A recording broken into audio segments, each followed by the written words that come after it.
A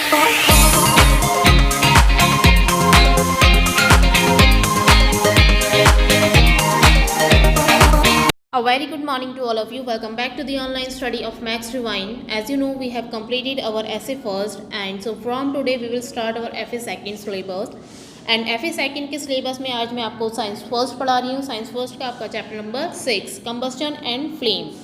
combustion का meaning होता है ज्वाला दहन, द एक्ट ऑफ बर्निंग, किसी चीज़ को जलाने का एक्ट जो होता है या जलाना किसी चीज़ को बोलते हैं हम combustion. And flame means law, जैसे कि कैंडल की लॉ होती है, किसी आग की लॉ होती है, उसे हम बोलते हैं फ्लेम. चैप्टर आउटलाइन, चैप्टर में आप टॉपिक्स कवर करने वाले हैं. Combustion, types of combustion, complete and incomplete combustion, extinguishing a fire, flame, structure of a candle flame, fuels. So without wasting any time let's start our chapter. Have you ever wondered why a candle burns when a lighted matchstick is brought near it? कभी आपने सोचा है कि जो एक मोमबत्ती होती है, कैंडल होती है, जब उसके पास हम एक लाइटेड मैचस्टिक लेकर जाते हैं, जली हुई माचिस की तीली लेकर जाते हैं, तो वो क्यों जलने लगती है? What burns in the candle, the wick or the wax or both? और कैंडल जो होती है, मोमबत्ती, जब वो जलती है तो उसमें क्या जलता है? द विक, जो उसकी विक होती है, बाती जो होती है, उसका ऊपर का जो धागा होता है वो जलता है, या मोम जलता है, या दोनों ही चीज़ें जलती हैं? Can the wax of the candle burn without the wick? क्या कैंडल बिना विक के, उसकी जो बाती होती है, धागा होता है, उसके बिना जल सकती है? A thin wooden stick burns easily whereas a thick log of wood does not catch fire easily. एक जो पतली लकड़ी की स्टिक होती है वो आसानी से जल जाती है, लेकिन जो मोटी लकड़ी की होती है वो आसानी से नहीं जल पाता है. Coal does not burn with the flame but becomes red hot and gives heat and light both. जब कोयले को जलाया जाता है तो उसमें से लौ नहीं निकलती है, सिर्फ वो जब जलता है तो लाल रंग का हो जाता है और उससे हीट और लाइट दोनों ही निकलती है. A magnesium ribbon burns with a very bright white light whereas LPG liquefied petroleum gas burns with a blue flame.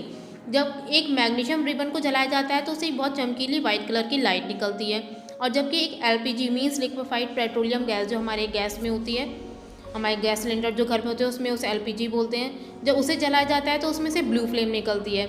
In this chapter you will study the process of burning. इस chapter में आप समझेंगे जलने के process को.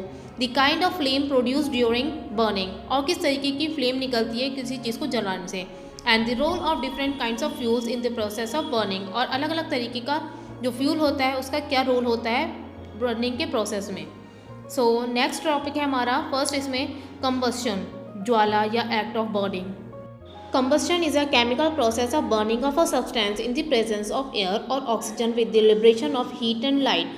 Combustion एक chemical process होता है किसी चीज़ के, किसी substance के जलने का ऑक्सीजन या हवा की प्रेजेंस में, और साथ ही combustion में लिब्रेशन होता है हीट और लाइट का. तो combustion एक chemical process है किसी substance के हवा की प्रेजेंस में जलने का, जिसमें साथ ही उसमें हीट और लाइट प्रोड्यूस होती है. It is an exothermic reaction that releases energy in the form of heat. ये एक एक्सोथर्मिक रिएक्शन है. एक्सोथर्मिक रिएक्शन वो होती है जिसमें एनर्जी जो रिलीज होती है वो हीट के फॉर्म में होती है. For example burning of coal gives out heat energy. जैसे कि एक एग्जाम्पल देखिए आप, जब कोयले को जलाया जाता है तो उससे हीट एनर्जी बनती है, which can be use for cooking, जिसका यूज़ हम कुकिंग में कर सकते हैं. Sometimes light is also given out during combustion. कभी कभी कंबस्शन में लाइट भी साथ में निकलती है, इधर एज अ फ्लेम, या तो एक लॉ की तरह होगी, और एज अ ग्लो या एक चमक की तरह. For example flames are produce in case of burning of a candle whereas it glows in the case of burning charcoal. जैसे कि एक एग्जाम्पल है, जब एक कैंडल को जलाया जाता है तो उससे लौ निकलती है, जब एक चारकोल को जलाया जाता है तो वो ग्लो करता है, चमकने लगता है. And extra bit, the food we eat is a fuel. जो खाना हम खाते हैं वो भी एक फ्यूल है, विच अपॉन कंबस्शन, जब वो हमारी बॉडी में जाकर उसका कंबस्शन होता है, वो ब्रेकिंग डाउन होती है उसकी, टूटता है, जलता है, हमारी बॉडी में जाकर ऑक्सीजन से रिएक्ट करता है, तो वो प्रोड्यूस करता है एनर्जी हमारी बॉडी के लिए. नेक्स्ट है हमारा combustible and non combustible substances. Those substances which burn easily are called combustible substances. वो सब्सटेंस जो आसानी से जल जाते हैं उन्हें हम कंबस्टिबल सब्सटेंस बोलते हैं. एग्जाम्पल है आपका paper, kerosene, would, petrol, diesel, LPG, cloth etcetera. ये आपके कंबस्टिबल सब्सटेंस जो आसानी से जल जाते हैं. Substances which do not burn in air और oxygen are called non combustible substances. और वो सब्सटेंसेज जो हवा की प्रेजेंस में या ऑक्सीजन की प्रेजेंस में नहीं जलते उन्हें हम बोलते हैं नॉन कंबस्टिबल सब्सटेंसेज. एग्जाम्पल्स हैं आपके नॉन कंबस्टिबल सब्सटेंसेज के, water, glass, cement, sand, soil etcetera. Now next topic, conditions necessary for combustion. अब कंबस्शन के लिए, जलने के लिए क्या क्या कंडीशंस ज़रूरी हैं. The condition necessary for combustion are, जो कंडीशन नेसेसरी है कंबस्शन के लिए उसमें है फर्स्ट आपकी presence of a combustible substance, एक कंबस्टिबल सब्सटेंस के होना ज़रूरी है, जो जलने वाली चीज़ है उसका होना ज़रूरी है। Combustion is possible only if the substance is combustible, combustion तभी होगा जब सब्सटेंस जो होगा वो हमारा कंबस्टिबल होगा, जलने वाला होगा। For example combustible substances such as wood and paper will burn, जैसे कि कंबस्टिबल सब्सटेंस है वुड और पेपर जलेगा, जबकि नॉन कंबस्टिबल सब्सटेंस जैसे कि सैंड और ग्लास आपका नहीं बर्न हो सकता। तो हमारे एक फर्स्ट कंडीशन है कंबस्टिबल सब्सटेंस होना चाहिए। सेकंड है आपका presence of a supporter of combustion, means combustion के लिए सपोर्टर की भी प्रेजेंस होनी चाहिए, और सपोर्टर है ऑक्सीजन या कोई हवा जिसमें कंबस्शन होता है, और ऑक्सीजन में ही कंबस्शन होता है, ऑक्सीजन ज़रूरी है कंबस्शन के लिए। तो सेकंड है आपका presence of a supporter, means oxygen की प्रेजेंस होनी चाहिए। थर्ड है आपका इग्निशन टेम्परेचर, मतलब एक ज्वलन ताप होना चाहिए, जिस कोई एक ऐसा टेम्परेचर जिस पर जाकर वो चीज़ जलने लग जाती है, वो इग्निशन टेम्परेचर कहलाता है। Combustible substances should attain a certain minimum temperature at which they can burn, जो कंबस्टिबल सब्सटेंसेज होते हैं वो एक टेम्परेचर, एक कम से कम टेम्परेचर होता है जो उसे प्राप्त करने के बाद वो जलना स्टार्ट कर देते हैं। द मिनिमम और the lowest temperature at which a combustible substance starts burning is called ignition temperature, वो कम से कम या मिनिमम या लोएस्ट टेम्परेचर जिस पर कोई कंबस्टिबल सब्सटेंस बर्न करना स्टार्ट कर देता है, उस टेम्परेचर को हम बोलते हैं ignition temperature.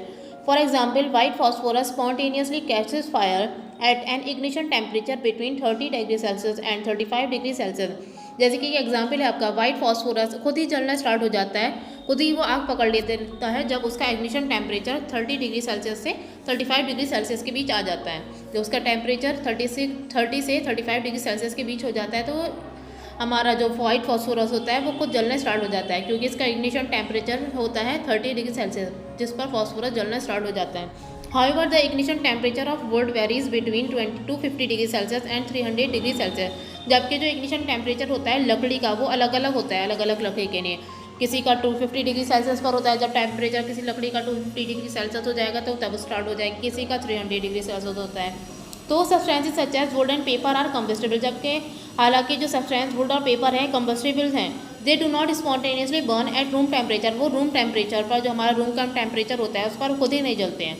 This is because they have not reach their ignition temperature, ये इस वजह से होता है क्योंकि वो अपने इग्निशन टेम्परेचर पर नहीं पहुँचे हैं। Thus the above 3 conditions are necessary for combustion to take place, नहीं ये 3 कंडीशन जो आपको ऊपर बताई गई, presence of a combustible substance और presence of a supporter means oxygen and ignition temperature, ये 3 चीज़ें ज़रूरी हैं कंबस्शन होने के लिए। नेक्स्ट है हमारा टाइप्स ऑफ कंबस्शन, कंबस्शन के प्रकार। Based on nature and intensity, nature और इंटेंसिटी के आधार पर कंबस्शन को क्लासीफाई किया गया है 3 तरीके से, 3 टाइप में क्लासीफाई किया गया है। फर्स्ट है आपका rapid combustion. Rapid combustion occurs when a substance burns rapidly to produce heat and light as in LPG, paper and the wick of an oil lamp.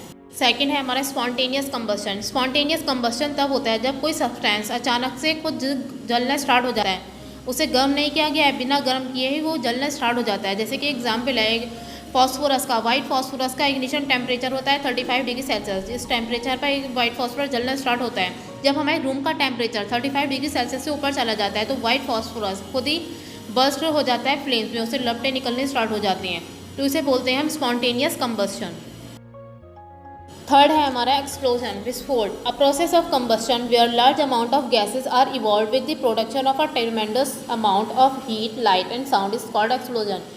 एक प्रोसेस होता है कंबस्शन का जब लार्ज अमाउंट निकलती है gas की with the production of a ट्रेमेंडस, इसके साथ ही साथ बहुत ज़्यादा अमाउंट में हीट, लाइट और साउंड प्रोड्यूस होती है, तो इसे हम बोलते हैं एक्सप्लोजन, विस्फोट। For example burning of crackers, जैसे कि एग्जाम्पल है क्रैकर्स का, पटाखों का जलना जिससे बहुत अमाउंट में हीट निकलती है, लाइट निकलती है और साउंड निकलती है। नेक्स्ट है हमारा complete and incomplete combustion. Complete combustion of a substance takes place in the presence of sufficient air और ऑक्सीजन। कंप्लीट कंबस्शन तब होता है जब जो कोई चीज़ जल रही होती है पूरी सफिशिएंट उसे हवा मिल रही है, ऑक्सीजन मिल रही है, तो वो कंबस्शन होता है complete combustion. This result in the formation of carbon dioxide, water, heat and light. और इसके रिजल्ट क्या होता है जब कंबस्शन कंप्लीट हो जाता है तो फॉर्मेशन होता है कार्बन डाइऑक्साइड, वाटर, हीट और लाइट का। Incomplete combustion of a substance takes place in the presence of insufficient amount of air and oxygen. जब insufficient amount मिलती है हवा और ऑक्सीजन की तो इनकम्प्लीट कंबस्शन होता है किसी चीज़ का, वो पूरी तरीके से नहीं जल पाता है। This result in the formation of carbon monoxide.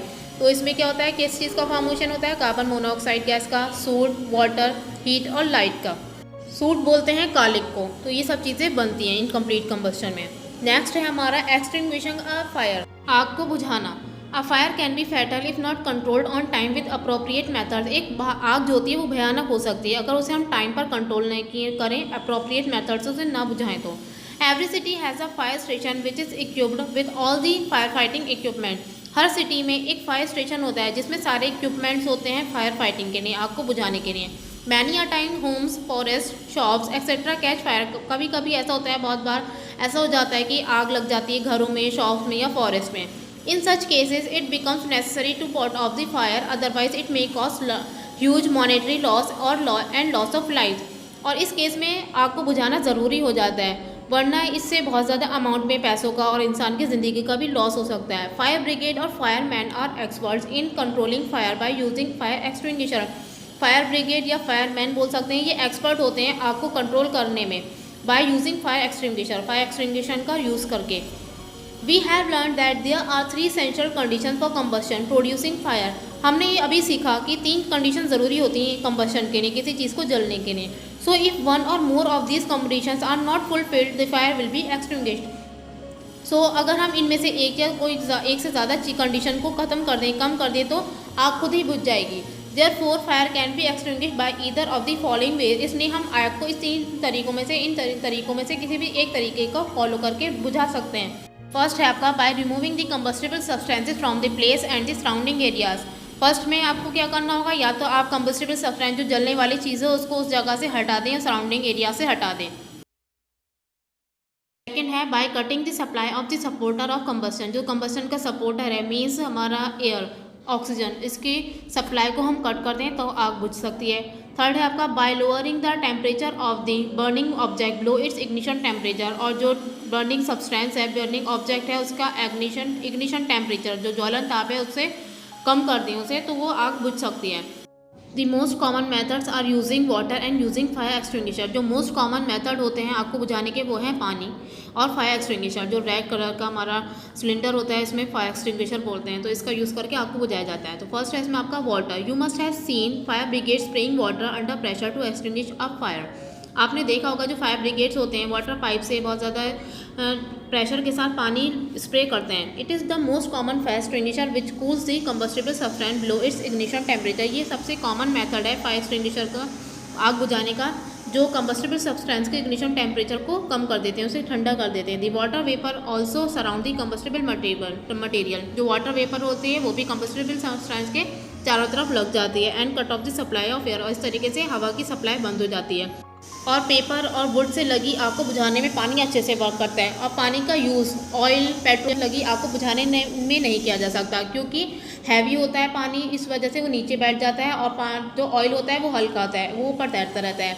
Water should not also be use to put off fire in electrical equipment. जो आग इलेक्ट्रिकल इक्विपमेंट में लगी होती है, बिजली के तारों वगैरह में, तो उसको बुझाने में भी पानी का यूज़ नहीं करना चाहिए। इस तरीके से करंट पूरी तरह फैल सकता है।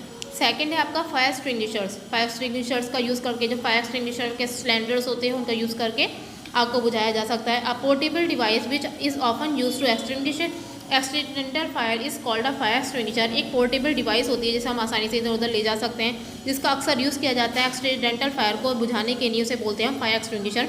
It is painted with red colour for easy identification. और इसे रेड कलर से पेंट कर दिया जाता है कि इसे आसानी से पहचान लिया जाए कि ये फायर एक्सटिंग्विशर है।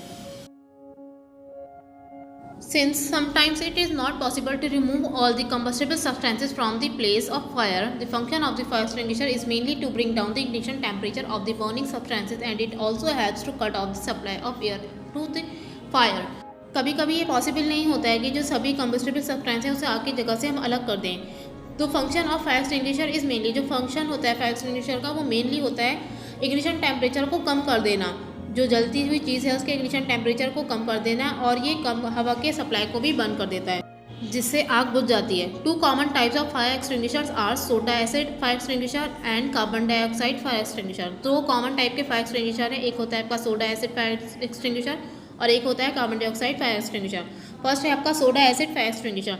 The soda acid fire extinguisher is based on the principle of extinguishing fire bye cooling the burning substance below it's ignition temperature and by cutting of the supply of air. जो soda acid fire extinguisher होते हैं ये इस principal पर work करते हैं कि जो हमारा कंबस्टिबल जो सब्सटेंस है उसके इग्निशन टेम्परेचर को कम कर दिया जाता है, उसको कूल कर दिया जाता है और उससे सप्लाई ऑफ एयर को भी कट कर दिया जाता है। It consist of a small glass bottle filled with sulphuric acid. ये इसमें एक स्मॉल ग्लास बॉटल होती है जिसमें सल्फ्यूरिक एसिड फिल होता है। That is supported in a strong iron vessel containing sodium bicarbonate solution.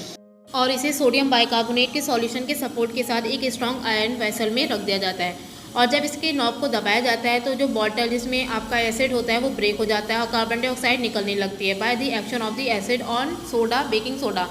जब एसिड उस पर बेकिंग सोडा पर रिएक्ट करता है तो कार्बन डाइऑक्साइड गैस निकलने लगती है। सेकेंड है हमारा carbon dioxide fire extinguisher. Carbon dioxide extinguisher are filled with non flammable carbon dioxide gas. Carbon dioxide extinguisher fill होते हैं non flammable carbon dioxide gas से अंडर एक्सट्रीम प्रेशर, बहुत ज़्यादा प्रेशर के साथ। When release from the cylinder it expand suddenly. जब इसे release किया जाता है सिलेंडर से तो अचानक से तेज़ी से फैलती है। And cools down the combustible substance, और जो कंबस्टिबल सब्सटेंस है उसको ठंडा कर देती है। इसलिए बहुत ज़्यादा इफेक्टिव होती है ये कार्बन डाइऑक्साइड फायर एक्सटिंग्विशर। इसका यूज़ किया जाता है फ्लेमेबल लिक्विड जैसे कि ऑयल से लगी आग को बुझाने के लिए। नॉन कंडक्टिव होती है नेचर में और इससे इलेक्ट्रिकल फायर को भी बुझाया जा सकता है। जो आग हमारी इलेक्ट्रिकल इक्विपमेंट से लगती है उसको भी बुझाया जाता है। फायर एक्सटिंग्विशर्स को आसानी से पहचाना जा सकता है क्योंकि इनकी बॉडी रेड कलर से पेंटेड होती है और इसके जो नेक होती है उस पर ब्लैक कलर का लेबल होता है। Okay, now that's all for today. Now we will cover our next topics in the next class. Now homework time. Homework में आपको पेज नंबर 71 के सेल्फ चेक क्वेश्चंस करने हैं। Answer the following questions. ये आपके 4 questions हैं, इनके आपको आंसर्स लिखने हैं पेंसिल से, बुक पर ही फिल करने हैं नीट एंड क्लीन राइटिंग में। और ये वर्क कंप्लीट करके आपको कल सुबह 8:30 मीन 8:30 बजे से पहले मुझे सेंड करने हैं। Okay, thank you and have a nice day.